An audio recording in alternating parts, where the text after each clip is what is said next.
Prince Amanda and the Dragon. Once, tall grasses grew by Lake Marmo. Each spring, damsel dragons dropped out of the sky, trampled nests in the reed, laid clutches of eggs, and buried them in the sand. And once they'd given birth, the great reptiles flapped away. Dragons in the sky are the first sign of spring in Great Park. The children come, baskets in hand, eager for dragon egg hunts.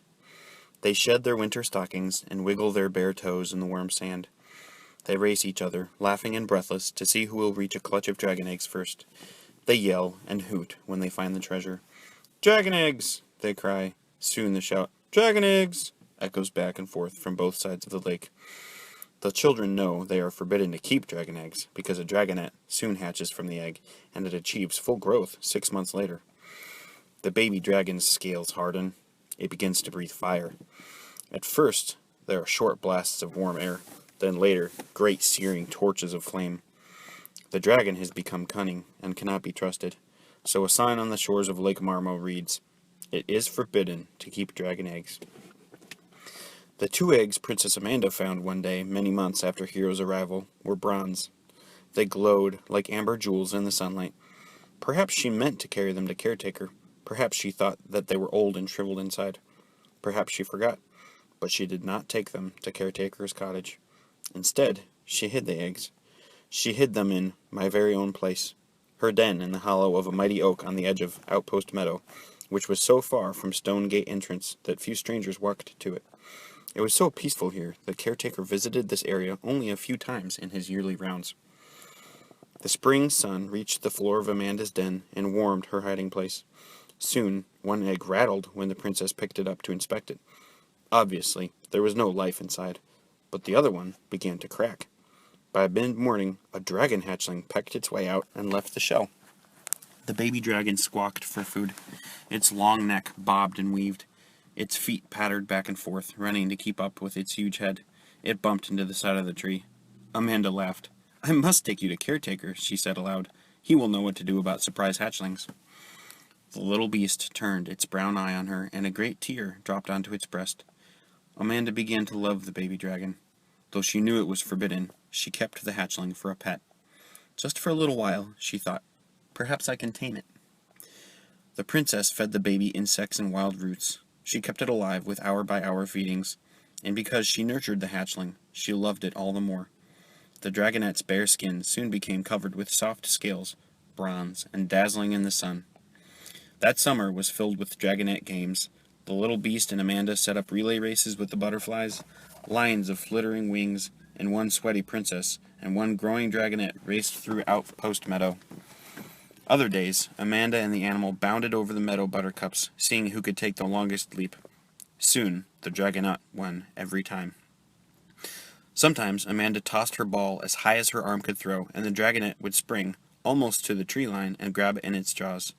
"I have perfect aim. He has perfect catch. We must be a perfect match," she sang as they played in the sun. By the middle of the summer, the dragonet was large enough for Amanda to wedge herself between the spikes on its back. Together, they leaped above the meadow, flying in and out of the limbs and leaves of the old trees that bordered the open field. The dragonet lay out a joyous "creel," and Amanda laughed with glee. Up and down they soared, up high into the tree branches and down low into the flowering meadow. Amanda hung on for dear life while the dragonet flew, flapping its wings. Amanda soon discovered that her pet hated to be left by itself. It wailed piteously when she left it to perfect her aim on the practice field, so she began to practice less and less. The dragonet particularly hated to be left alone at night. Since the princess dared not bring it to Inmost Circle, and even feared for its life should it be discovered, she began to stay away from the great celebrations.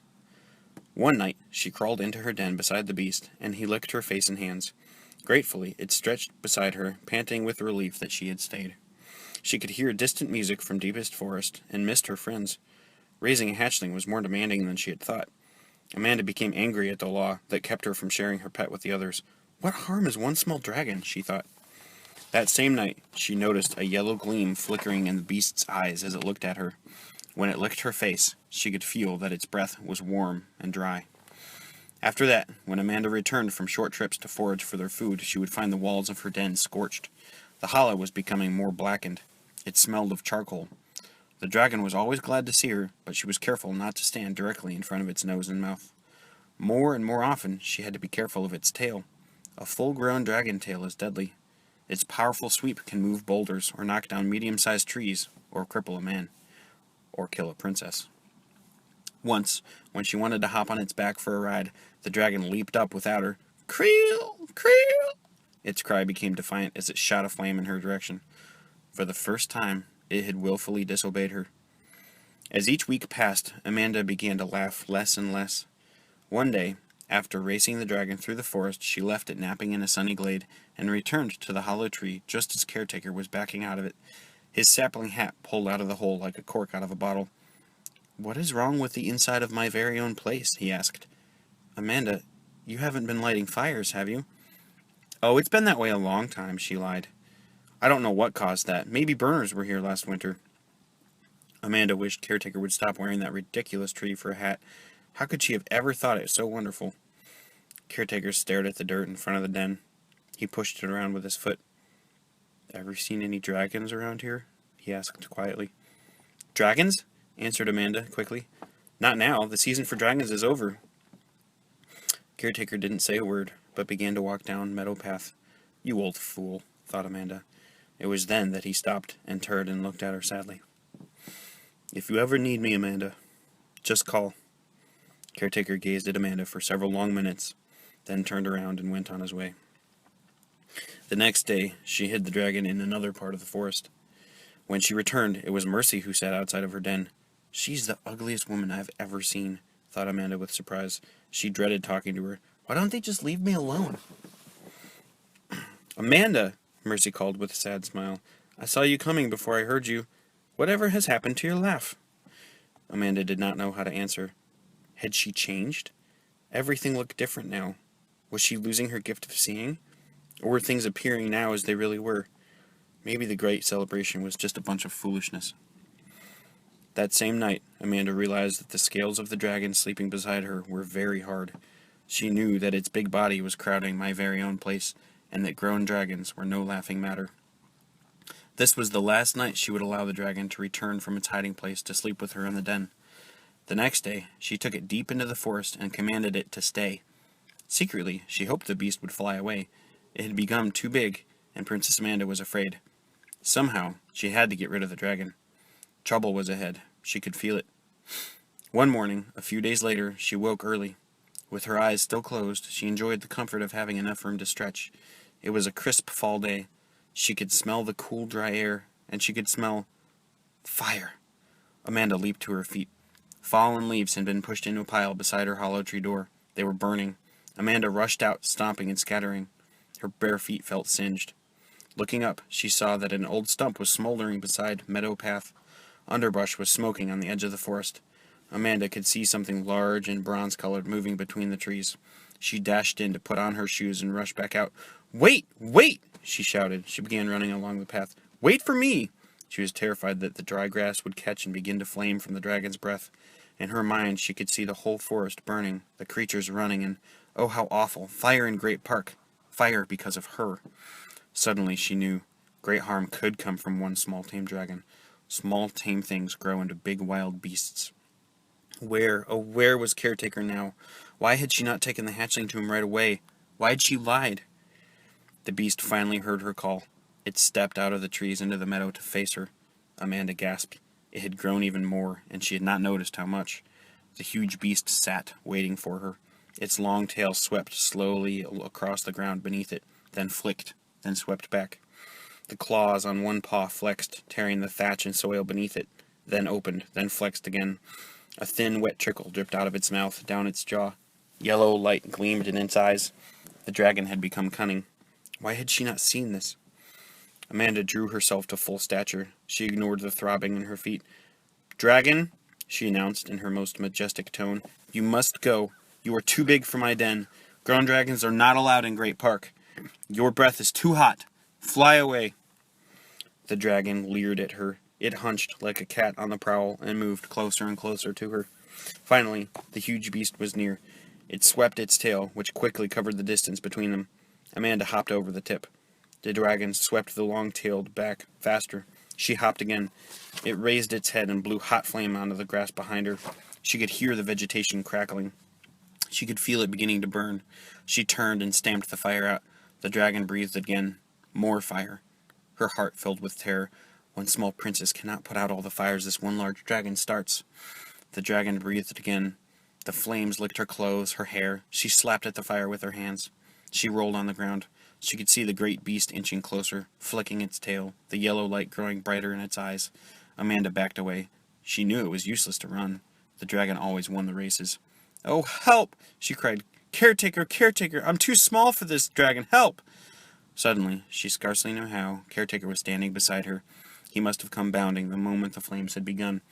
"Kill it! Kill it!" Amanda screamed. The great beast began to lurch. It raised itself on hind legs and roared. Flying flames filled the air. "No, Amanda," came the old man. "I cannot kill this dragon. Only the one who loves a forbidden thing can do the slaying. You'll always hate me if I do it. Only you can slay this dragon." Caretaker pulled his woodsman hatchet from the silver belt around his waist. He held it erect before him. He lifted his eyes to the sky. "In the name of the king, Amanda, for the restoration, you must slay the dragon." Caretaker tossed the hatchet directly overhead. It flew high, then started to tumble down end over end. The humming began, the singing the princess had always loved. The hatchet landed at her feet. Its blade stuck firmly in the ground. Amanda reached down and gripped the wood. She felt the hatchet's power as she pulled it from the soil. By this time, Amanda had backed almost to the middle of Outpost Meadow, and Caretaker had moved out of the circle of mortal combat. Small fires were burning here and there on the grass.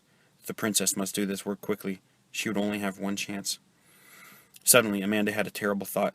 Her laughter was gone. Her seeing had disappeared. What if the gift of perfect aim had vanished as well? The dragon was very close. She kept an eye on its tail.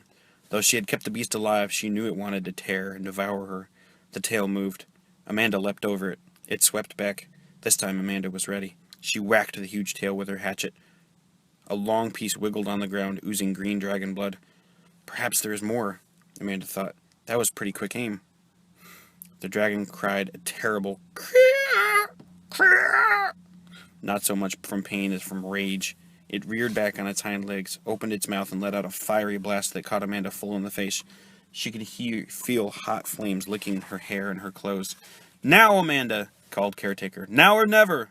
She took a careful aim, raised the hatchet, sighted the bare white patch on the breast of the weaving dragon, which was the beast's only vulnerable spot. "For the king!" she screamed. "For the restoration!" Strength filled her arm, and she let the hatchet fly. At the same moment, the beast roared. It caught Amanda's leg with the bleeding stump of its swishing tail. She went down onto the grass. But Amanda's aim was true. Caretaker's hatchet hit its mark, and the great dragon came crashing down on the little girl. Green ooze splashed over Outpost Meadow and covered the princess. "I'm dying," she thought. "I will smother under this dragon's body." Amanda felt Caretaker's hand touch her arm. Slowly, ever so slowly, the old man raised the edge of the great dragon, just enough so that Amanda could inch her way along the ground to freedom. Then, Caretaker cradled the child in his arms in the middle of Outpost Meadow and wept. Amanda's hair and eyebrows and lashes were burned into wrinkles. Her clothes were charred. Her face and feet were all blisters and boils and soot. She was covered with dragon's blood. She looked like an outcast. But the Princess Amanda had won the battle. She had slain the dragon she loved. So the princess discovered that when one loves a forbidden thing, one loses what one loves the most. This truth is a hard-won battle for each who finds it, and is always gained by loss.